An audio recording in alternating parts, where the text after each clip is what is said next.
Here we are at it again. It's plein air time! It's been months since my last outdoor session. Toronto's summer was brutal this year. And since I get heat stroke as easy as a group chat gets off topic, I've been hiding indoors like Gen Z hides from phone calls. But today I'm ready. I've got my portable easel, my mineral spirits, my trusty roll of brushes, which I carefully picked out last night, and my brain, it's buzzing with excitement. It's going to be awesome! Or at least it would be if I hadn't forgotten the pigments I planned to bring.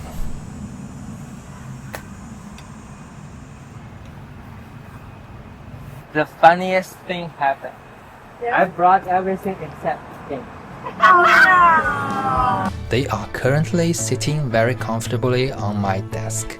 You were too excited. Yeah. Luckily, I still have some leftover paint from last night's studio session. On my palette right now, there are alizarin crimson, ultramarine blue, cadmium red, yellow ochre, and titanium white, all slow drying colors. Earthy pigments like burnt amber or raw amber would have dried by now. Therefore, I normally don't keep them to the next painting session. So today's plan has shifted. I will do an underpainting and focus on drawing accuracy. Now, normally a good underpainting color is an earthy tone because it's quick drying, low in chroma, and easy to work over. Out of what I have, the only one that really fits the bill is ultramarine blue. Alizarin could work too, but there's not much of it left. And there's also the possibility of subtracting using white, but since I didn't tone my canvas beforehand, I can't use white for a subtractive negative approach. So ultramarine it is.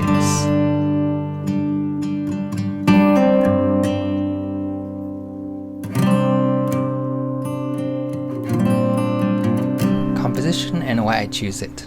I picked this angle because the pale, light-toned greenhouse walls pop beautifully against the deep greens of the surrounding trees.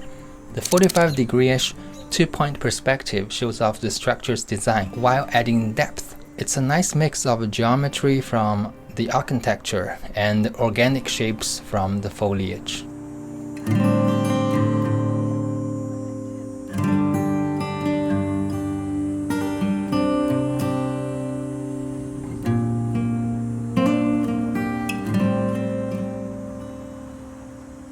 Honestly, being forced into a slower, drawing-first approach is a blessing in disguise. Usually, with only 2 to 3 hours outside, I rush straight into color and things lean impressionistic, leaving some details to be desired. This subject, specifically a building, demands more accuracy. A crooked outline for a tree or even a mountain in nature is artistic freedom. But a crooked greenhouse wall just feels odd, screams you are wrong and a failure. So, I'm taking my time, building shapes, mapping out light and shadow shapes, and slowly layering in contrast from thin ultramarine washes to thicker paints. I'm letting the white of the canvas serve as my light values.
If the sunlight changes too much and starts scattering across my canvas, I just nudge my easel a bit to keep my lighting consistent.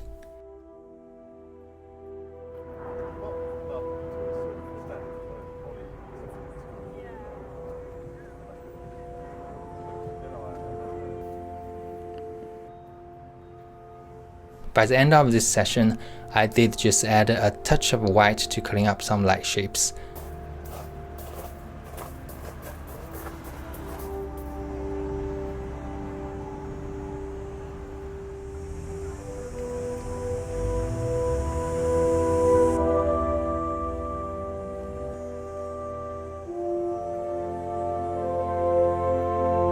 Welcome to day 2, the session I didn't plan for but clearly needed.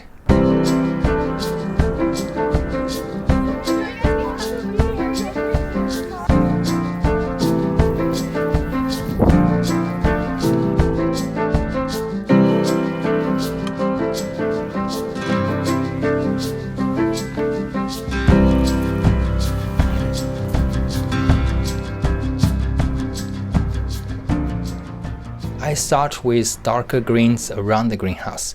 This is key. The brighter the subject is, the more you need deep shadows beside it to make it look like it's glowing. Paint is not light, it's pigment and it only reflects light.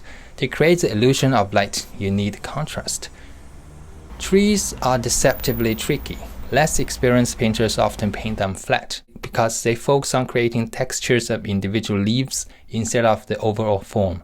I was guilty of that too. Now I'm blocking in big shapes and the major tonal shifts first. The silhouette and the volume matter more right now than smaller branches. Though for efficiency, I did create textures with my round brushes as I'm applying the paint. As long as I have my focus on the bigger form and don't get lost into those textures, as long as I don't let textures overpower the form.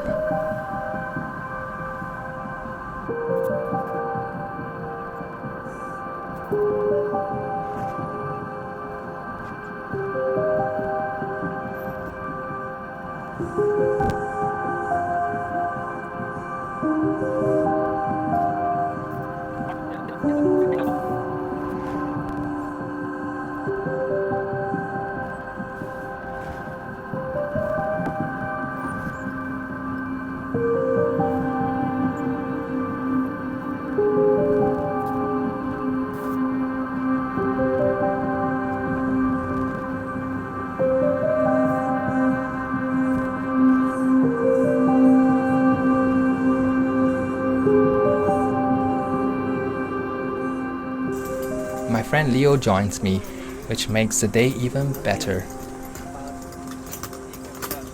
Ooh, that looks fantastic. I love your pieces.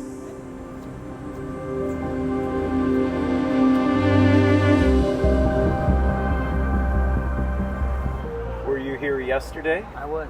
Yeah. Is this your third day or second day? Second day. Second day. Good. Good for you. Challenging to paint that, the tone of that building, eh? But you're right. There is. It's all blue tones, isn't it? I haven't get to it yet. I've been doing the tree. You haven't got to it yet? I haven't mean colored you- it. Oh wow. I mean, Wow. I mean, the other reason is I'm trying to build the context first, Yeah, yeah, and then I will yeah, do next yeah, subtle color shifts. yeah, yeah. No, the shapes are beautiful in the background too. Good stuff, brother. Good Thank stuff. you.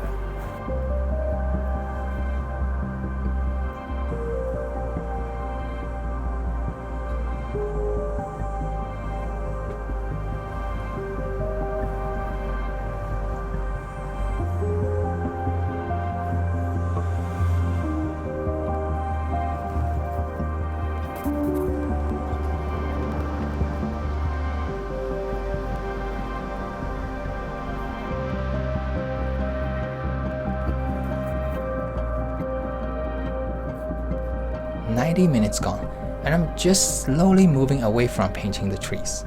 Normally, that's all the time for me to finish a whole plein air painting. I'm actually pleased that I'm giving this more time and I'm taking better care of the elements. I'm a little worried though to not have enough time to paint the greenhouse, which is the main subject and needed the most attention. I didn't plan for a third session, and I like to stick to my plan, but now I also respect how much time and care a well-finished painting actually needs. So multi-sessioned plein air paintings will be a more common thing from now. Eventually, I have to force myself to move on from the trees.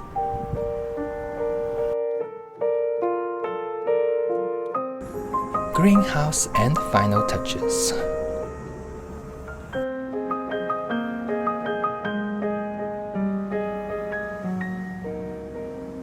The walls of this greenhouse are made of glass, dusty, weathered paints that catch the sunlight in a dazzling haze, each one tinted by the color of its surroundings. I painted not from what I knew it to be, but from what I saw, faithfully translating the values, hues, and chroma exactly as they appear before me.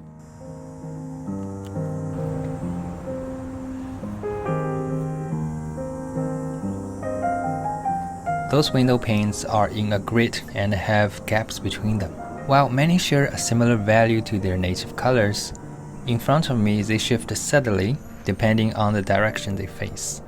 Some require the omission of their shadows, while others the unifying of their highlights. Even the gaps between paints need careful consideration. Their spacing and treatment can be influenced by earlier compositional choices.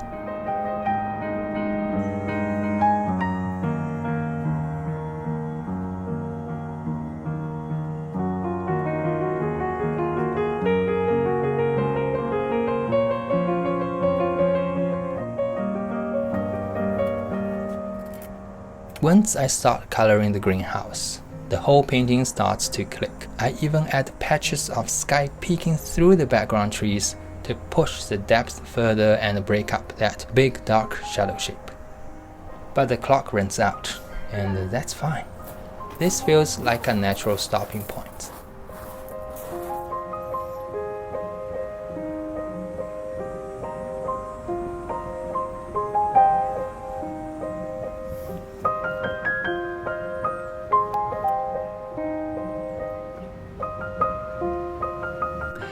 Self-critique and takeaways. There are a few things I want to reflect on. Some feedbacks to myself about what I liked and what I'd work on if I had more time. First, I'm not sure about the blue underdrawing showing through. It wasn't an effect I planned it for, and if I'd had more time, I probably would have painted over it completely. While it can be a fun, interesting aesthetic, it sometimes pulls you out of the immersion.